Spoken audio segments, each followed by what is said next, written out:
Assalamualaikum warahmatullahi wabarakatuh. Perkenalkan, saya Mila Maulida Nur Habibah dengan NIM 21060109. Dengan video ini, saya akan melaksanakan tugas UTS mata kuliah Sumber dan Media Pembelajaran berbasis IT. Di yang pertama ini, saya akan meresume pertemuan 2-7, kemudian ada wawancara dengan guru kelas atas dan kelas bawah. Namun saya melakukan wawancaranya ke rumah kedua guru tersebut, jadi tidak di sekolah wawancaranya. Baik, langsung saja ke materi yang pertama, yaitu teknologi informasi dalam pembelajaran. Teori pembelajaran didefinisikan sebagai teori dan praktik dalam penyusunan desain, pengembangan, pemanfaatan, pengelolaan, evaluasi, dan sumber belajar. Kemudian ada manfaat teknologi informasi dan komunikasi, yaitu yang pertama, meningkatkan kualitas pembelajaran, memperluas akses pendidikan dan pembelajaran, membantu memvisualisasi ide-ide abstrak, dan mempermudah materi yang sedang diajarkan. Kemudian yang kedua yaitu teknologi informasi dalam pembelajaran. Pengertiannya yaitu inovasi pembelajaran merupakan sebuah upaya pembaharuan terhadap berbagai komponen yang diperlukan dalam penyampaian materi pelajaran berupa ilmu pengetahuan dari tenaga pendidik kepada para peserta didik. Nah, kemudian teknologi informasi sebagai inovasi pembelajaran di SD, yaitu penggunaan perangkat mobile dan tablet. Yang kedua, aplikasi dan platform e-learning. Yang ketiga, penggunaan media sosial dalam pembelajaran media sosial. Yang keempat, alat bantu sosial, dan lain-lain. Masih banyak lagi.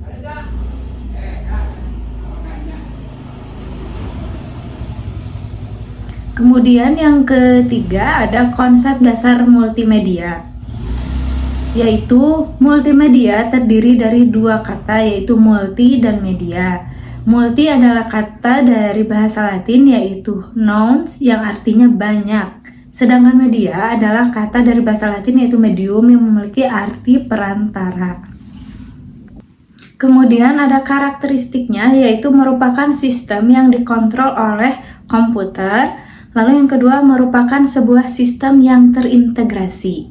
Lalu informasi yang ditangani direpresentasikan secara digital dan antarmuka pada media tampilan akhir biasanya bersifat interaktif. Kemudian ada jenis-jenisnya yaitu kalau secara umum multimedia content production dan multimedia communication. Nah, kalau secara penggunaannya ada interaktif, hiperaktif, dan linear. Lalu komponen-komponennya yaitu teks, gambar, grafik, video, animasi, dan audio. Lalu materi selanjutnya yaitu pemanfaatan ICT dalam dunia pendidikan. ICT untuk mendukung belajar masalah atau klasikal. Kemudian ada ICT untuk belajar mandiri. Yang pertama yaitu digital library, yang kedua video on demand, ketiga blog, keempat mobile learning, kelima materi online pendukung lainnya. Lalu ada ICT untuk mendukung administrasi, kayak manajemen siswa, manajemen guru, manajemen kelas, manajemen materi, serta manajemen ekstrakurikuler. Terus selanjutnya ada ICT untuk mengembangkan personality. Lalu materi selanjutnya ada dampak positif dan negatif implementasi ICT dalam pembelajaran.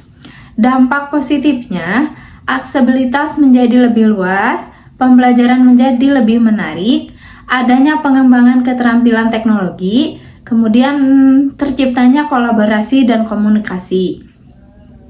Lalu dampak negatifnya, adanya kesenjangan akses. Yang kedua, menimbulkan ketergantungan pada teknologi, potensi kurangnya interaksi sosial. Yang keempat, kualitas konten yang beragam. Nah, cara mengatasi untuk dampak negatifnya yaitu yang pertama, menyediakan akses yang sama. Yang kedua, pendekatan yang seimbang. Yang ketiga, pendidikan tentang penggunaan teknologi yang bertanggung jawab. Yang keempat, pemantauan dan evaluasi. Nah, kemudian materi selanjutnya yaitu pengembangan media berbasis IT. Yang pertama, pengertian komputer sebagai media pembelajaran. Nah, komputer itu sebagai media pembelajaran merujuk pada penggunaan teknologi komputer untuk mendukung dan meningkatkan proses pembelajaran. Dalam konteks ini, komputer digunakan sebagai alat untuk menyampaikan informasi, memfasilitasi interaksi, dan memungkinkan akses terhadap berbagai sumber belajar. Yang pertama, alat untuk menyampaikan informasi, fasilitas interaksi, akses terhadap sumber belajar, dan interaktif dan menarik. Kemudian contoh komputer sebagai media pembelajaran. Ada perangkat lunak pembelajaran interaktif, simulasi, e-learning, sumber daya multimedia, dan sistem manajemen pembelajaran atau LMS. Kemudian yang ketiga, penyusunan media berbasis komputer. Identifikasi kebutuhan, perancangan konten, pemilihan platform, integrasi multimedia, pengembangan antarmuka pengguna, uji, coba dan evaluasi, peluncuran dan implementasi, pemeliharaan dan pembaruan. Kemudian ada manfaat media komputer sebagai media pembelajaran di sekolah dasar. Yang pertama, meningkatkan keterampilan teknologi, memperluas pengetahuan, interaktif dan menyenangkan. Yang keempat, persiapan untuk masa depan. Selanjutnya, ada pengembangan media berbasis IT memiliki beberapa kelebihan yang signifikan dalam konteks pembelajaran, termasuk yang pertama, aksesibilitas, yang kedua, fleksibilitas, yang ketiga, interaktivitas, yang keempat, multimedia, yang kelima, kolaborasi, yang keenam, keterlibatan siswa, yang ketujuh, penilaian otomatis. Kemudian selanjutnya ada beberapa kelemahan pengembangan media berbasis ICT dalam pembelajaran, termasuk yang pertama, kesenjangan akses, ketergantungan teknologi, kualitas konten yang bermasalah, kurangnya interaksi manusia, kesulitan teknis, dan yang terakhir ada kesulitan dalam penilaian. Nah, jadi seperti itu review atau resume materi dari pertemuan 2 sampai pertemuan 7. Baik, jadi langsung saja ke pertanyaan yang pertama, Bu ya. Bagaimana integrasi teknologi dalam pembelajaran sehari-hari di kelas? Saya mengajar di kelas, terkadang memakai media berbasis IT, terkadang juga enggak. Jadi tidak selalu gitu ya? Diselang-seling aja gitu. Oke, langsung yang kedua aja. Bagaimana cara memilih dan mengevaluasi sumber daya digital untuk digunakan dalam pembelajaran di kelas ini, Ibu? Jadi cara memilih medianya gitu apa? Apakah dilihat dulu siswanya mau atau tidak? Gitu. Ya. Siswa yang saya ajar gitu ya, lebih tertarik ketika diajak berdiskusi daripada menggunakan media IT. Jadi lebih ngobrol gitu ya, diskusi daripada menggunakan media IT. Oke, langsung aja yang ketiga, Ibu. Bagaimana cara Ibu merencanakan gitu? Tadi kan walaupun kurang tertarik, tapi Ibu juga pernah memakai kan ya? Nah, bagaimana Ibu cara merencanakan dan menyusun materinya? Materi pembelajaran yang memanfaatkan sumber media. Saya kadang mengajak anak-anak untuk menonton video yang mengedukasi mereka. Yang menonton video sesuai materinya aja gitu ya. Iya, sesuai materi. Iya. Tergantung materi yang akan kita pelajari. Tapi tetap menggunakan media berbasis IT. Ya, Oh iya, terkadang kan jadi monoton ya ya. monoton. Kalau misalkan sudah terlalu sering menggunakan media IT dan mereka kan ada bosennya gitu ya, jadi Iya. menggunakan edukasi gitu, Nah, edukasi ngobrol. Yang maksudnya kan tadi menonton video. Ya. Nah, cara merencanakan menonton videonya. Cara merencanakan menonton videonya. Iya. Cara merencanakannya itu sebelum saya kasih ke anak-anak, saya research dulu di YouTube video yang mungkin tidak berat untuk ditonton untuk usia anak kelas 2 gitu. Yang sekiranya cocok gitu Iya, ya. yang sekiranya cocok untuk mereka tonton dan yang dapat mereka pahami dengan cepat gitu. Yang selanjutnya, bagaimana cara menyesuaikan penggunaan teknologi informasi dengan gaya belajar yang berbeda di antara siswa. Jadi kan setiap siswa tuh gaya belajarnya berbeda-beda. Ibu, ada yang senang IT, ada yang senang diskusi tadi. Nah, gimana Ibu cara menyesuaikan? Terkadang saya juga memakai video, lalu di dalamnya juga setelah mereka menonton video itu kita berdiskusi gitu. Jadi kan nanti juga ada yang mungkin menyerap di otak mereka tuh, ada yang dari videonya, ada yang dari pembahasan kita, obrolan kita gitu. Jadi diskusi. Terhitung 2 kali gitu ya menjelaskannya. Oke. Selanjutnya, bagaimana nih cara Ibu memastikan bahwa penggunaan teknologi informasi ini dalam pembelajaran mengakomodasi kebutuhan siswa dengan kebutuhan? Kita butuh media IT selain berdiskusi, kita juga menggunakan video untuk mereka memahami materi yang dipelajarinya.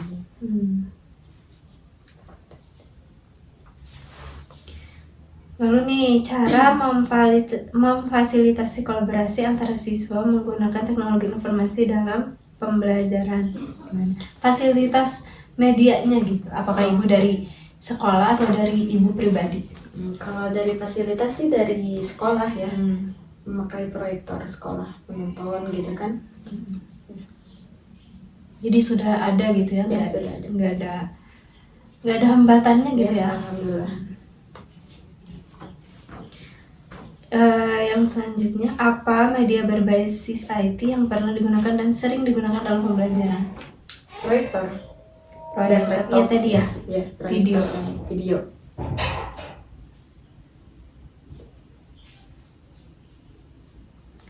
Proyektor dan untuk menayangkan videonya. Nah, selanjutnya, apa contoh inovatif tentang penggunaan teknologi informasi untuk membuat pembelajaran lebih menarik?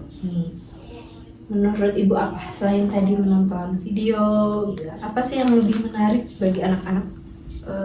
Membuat saya pribadi gitu ya, sebelum menayangkan atau sebelum memberi materi kepada mereka, mempersiapkan PowerPoint yang berisikan gambar-gambar yang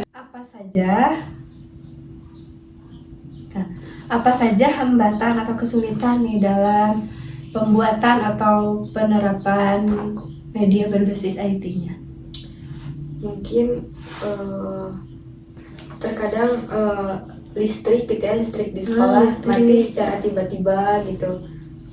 Jadi menghambat waktu, menghambat mereka buat memahami semua pelajarannya mungkin ya. Jadi iya, mungkin saat menayangkan video lalu mati listrik gitu ya, otomatis videonya mati. Iya. Nah, kan tadi kesulitannya itu ya mati listrik. Nah, solusinya bagaimana? Mungkin solusinya kita lanjutkan menonton tapi tidak memakai proyektor gitu ya, memakai sebuah laptop saja, jadi bareng-bareng mengumpul gitu, sebuah laptop. Jadi solusinya yang memakai laptop saja. Laptopnya yang berisi full gitu ya, baterainya ya. Ya. Oke Ibu, jadi pertanyaannya sudah selesai. Ibu terima kasih banyak, maaf mengganggu waktunya. enggak kok. Ya. Terima kasih Ibu. Ya, Assalamualaikum. sama-sama. Baik, langsung saja ke pertanyaan yang pertama ya Bu ya. Bagaimana integrasi teknologi dalam pembelajaran sehari-hari di kelas? Ya, integrasi teknologi dalam pembelajaran sehari-hari khususnya di kelas yang saya ajar itu biasanya dapat meningkatkan keterlibatan siswa langsung ya, dan memfasilitasi akses ke sumber daya pembelajaran yang lebih luas sehingga memudahkan siswa dalam hal pembelajaran. Jadi siswanya lebih mudah. Lebih mudah dan banyak terlibat juga. Jadi bukan gurunya aja. Iya. Yang kedua, bagaimana cara memilih dan mengevaluasi sumber daya digital untuk digunakan dalam pembelajaran di kelas? Memilihnya biasanya saya memastikan bahwa tingkat kesulitan siswa tersebut itu serta kompleksitasnya itu mempunyai sumber daya yang cocok ya dengan tingkat keterampilan dan pemahaman siswa. Jadi ada beberapa tingkat kesulitan sesuai siswa. Yang sangat kompleks. Selanjutnya, bagaimana cara merencanakan dan menyusun materi pembelajaran yang memanfaatkan sumber dan media berbasis IT? Ya, tentu saja sekarang kan sumber medianya itu salah satunya PMM ya. Dari PMM tersebut, saya biasanya memilih topik yang akan digunakan, terus menentukan tujuan yang akan dicapai sesuai dengan materi yang akan saya terapkan sama anak-anak di kelas. Lalu bagaimana cara menyesuaikan penggunaan teknologi informasi dengan gaya belajar yang berbeda di antara siswa? Jadi kan dalam satu kelas tuh siswa tuh berbeda-beda cara belajarnya. Ya. Nah, bagaimana cara menyesuaikan? Oke. Mungkin ini yang dinamakan dengan pembelajaran berdiferensiasi ya. Biasanya itu saya menyesuaikan konten dengan kebutuhan dan minat siswa. Jadi siswa itu sekarang sulit untuk dipaksa dalam memahami materi ya, karena harus sesuai dengan minat siswa tersebut. Terus saya juga biasanya mempertimbangkan gaya belajar siswa, tingkat pemahaman, dan preferensi mereka dalam menyajikan materi. Kemudian bagaimana cara Ibu memastikan bahwa penggunaan teknologi informasi dalam pembelajaran mengakomodasi kebutuhan siswa dengan kebutuhan khusus? Ya, tentu saja materi tersebut harus bisa diakses oleh semua siswa ya dengan mudah, termasuk mereka dengan kebutuhan khusus. Menggunakan format yang mudah dibaca, kontras warna yang baik, dan tentu saja terjemahan jika diperlukan dari setiap konten tersebut. Format yang mudah dibaca tadi? Iya.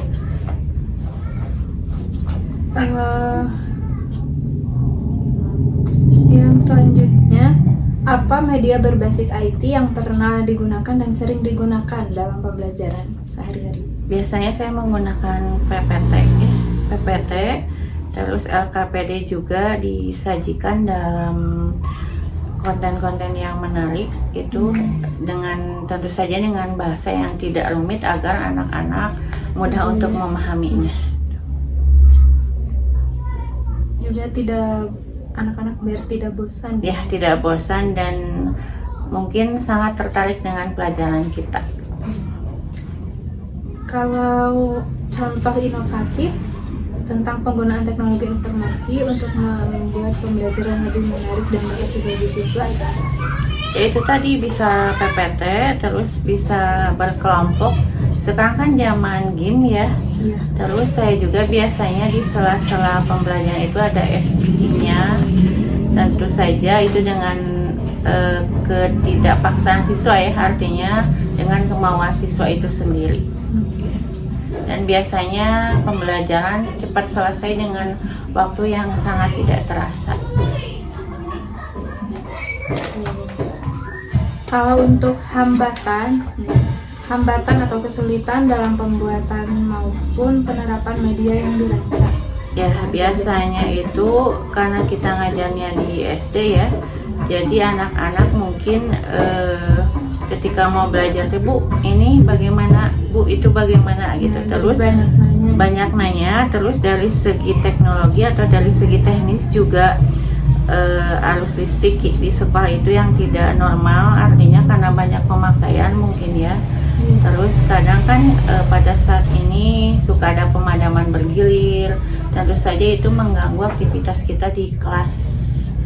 Dan karena itu maka pembelajaran dengan menggunakan media internet itu kadang terhenti juga gitu.